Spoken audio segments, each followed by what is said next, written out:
Good afternoon. Thanks everybody for coming out on this beautiful September day. My name is Nick Graham. I'm here with the Outer Banks Chamber of Commerce. It's my pleasure to welcome you to today's special ribbon cutting celebration for the grand reopening of Outer Banks Family Health Medicine. I got quite a list of names I need to recognize here, so give me a couple minutes. I'd like to recognize some elected officials in the room. We have Michael Bassnight and Todd Clissold with the town of Manteo. We got John Windley, the mayor of Kill Devil Hills. We also got a couple of Chamber of Commerce board members here. We got Sonia Sykes with Island Insurance and Tess Judge. And also a couple of our Spark Outreach Program members, Lauren Rickard with Coldwell Banker Seaside Realty and Brandon Rutherford with Ace Handyman Services. It's not about me today, so I'd like to go ahead and... what's that? Oh, okay. I apologize. Thank you for being here. Sorry.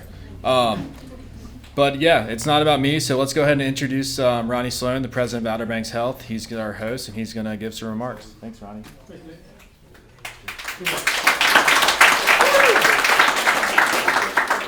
So no big remarks from me today. I'm going to let the team who really brought this thing together to talk a little bit in a second. Just some thank yous and recognitions initially from me.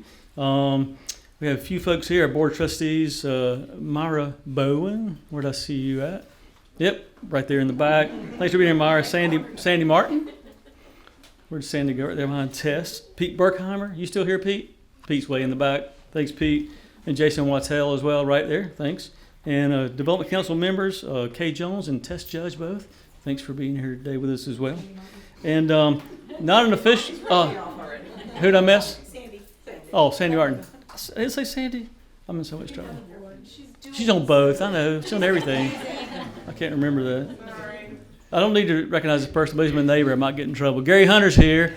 Dr. Hunter is our chief of staff at the hospital, so thanks for being here as well. All this kind of work takes a lot of legal mumbo jumbo to get done and finished. Ed Gallagher's here with us. Been our head legal counsel for the 14 plus years I've been here. Thank you, Ed, for always working through the issues that we have when we come up legally. And then the biggest thank you probably in the room is for Walter Holton right here. Yeah.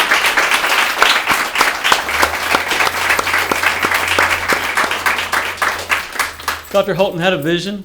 Early in the years when I met him, 14 years ago or so, he pulled out some plans, and back then he even showed me how he wanted to expand this facility eventually, and had the foresight to pick up a couple parcels behind the building already to have that ready to go and grow. And we're just so proud and happy that he worked with us so graciously to make this thing come together. So again, I think one more. Appreciate you.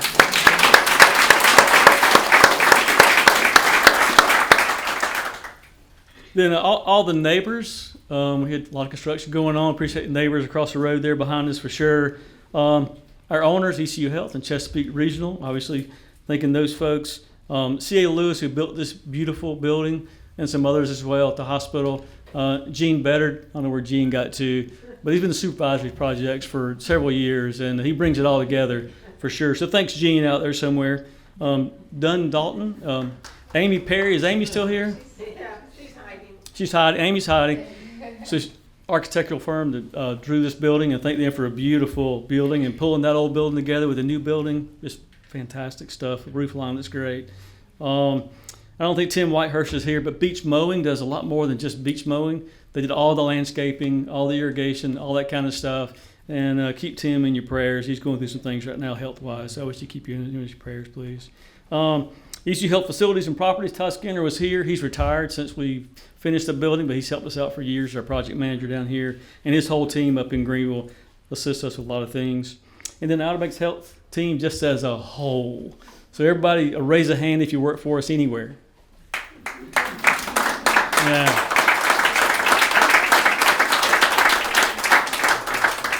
Yeah, it does take a village. Materials, IT, biomed, housekeeping, environmental services, police, marketing, plant operations, accounting, on and on and on. A lot of folks pulled this thing together over the years. And then I'm going to introduce you to Lynn Miles, who some of you know, our executive director over the medical group. I've lost count. I think we have 13 locations now. 13 locations now as well. Cardiology being one of our most recent acquirements there. Dr. White retiring, lucky for him as well. And so I'm going to have a little conversation, and just a big thank you to Lynn Miles and team.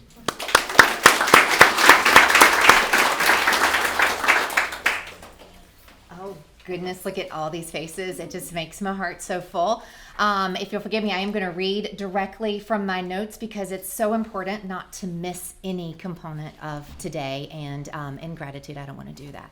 So thank you all for joining us today as we celebrate the ribbon cutting of this beautiful expanded family medicine practice. In the new 7,500 square foot building, we have 15 exam rooms. Previously, it was 8.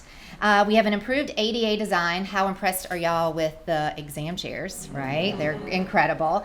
And a dedicated room for added services such as annual wellness visits and behavioral health services. This moment marks not just the opening of a new and improved space, but the continuation of a legacy built on dedication, resilience, and heart. Each day, our Outer Banks Health Medical Group starts the day by an expression of gratitude and highlighting 3 good things. With this build, there is certainly more than 3, but I wanted to take a moment just to spotlight 3 that really stood out. So good thing number 1, this team has weathered many ups and downs over the past couple of years. From the early years with our dear Dr. Holton and the work that he started here in the Outer Banks, through the unprecedented challenges of COVID and the staffing shortages that you all faced, to today, this team has remained steadfast in that work. While others may have stepped away, this team stayed. They showed up day in and day out. They were doing the right things for all the right reasons. The commitment has expanded access to care for countless new patients, and your impact continues to grow. Thank you, guys. Good thing number 2, it takes a village, and what a wonderful village we have, to bring a dream to life. And it often begins with one person taking the first step. This expansion would not have been possible without the vision and leadership of our president, Mr. Ronnie Sloan.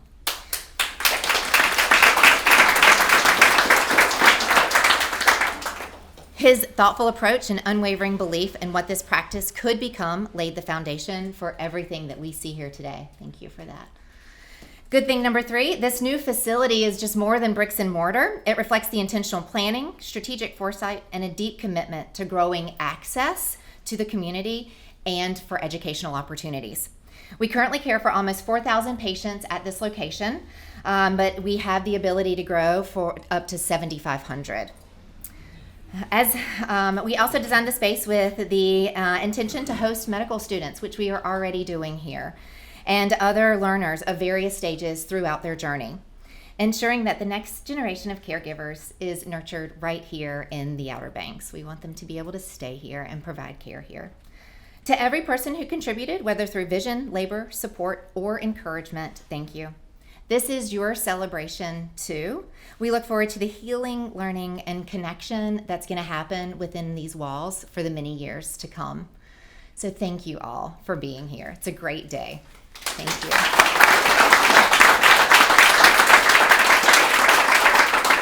With that, I would like to turn it over to Jennifer Allen. She's the director of our ambulatory services, so she has the opportunity to work with all of our family medicine practices and many of our specialty services. And Jen's going to talk to you a little bit about this incredible team. Thank you. Yes, thank you. So Ronnie and Lynn got to acknowledge the people and the effort and the intentionality that went into building this amazing clinic. And I get the pleasure of highlighting not the bricks and mortar that you see here today, but what I believe to be the heart and soul of this new building. And that is, of course, our amazing family medicine Manteo team. Yay. And I believe with my whole heart that they will breathe life and love and compassion into these walls. So I do want to introduce them because they are worthy of being introduced name by name. So you'll have to humor me. You guys have to step up here. So let me start with our our patient and our persistent PAS team. That would be Mandy Walston, Amy Daniels, and Mimi Owens. We have our competent and caring clinical team. So I don't want to forget anybody. We got Kelsey Sin, Karen Henderson, Luisa Vasquez, and Candy Gutierrez, as well as Denise Thompson and Amy Bassnight. Thank you guys. Yes. we have our personable and very passionate providers. That would be Dr. Kara Sumners, Dr. Aaron Baker, Dr. David Worthen, and our newest, Dr. Rob Wetzel. And certainly, last but not least, we have our wonderful, she holds all the balls together, or all the balls in the air, juggles it all effortlessly, the one and only, very plucky practice manager, Tia O'Neill. Thank you guys for being here. Thank you for the patients who are also here that have been here and that will be here and that we will get to care for. So we appreciate you guys being able to celebrate with us today. Thank you.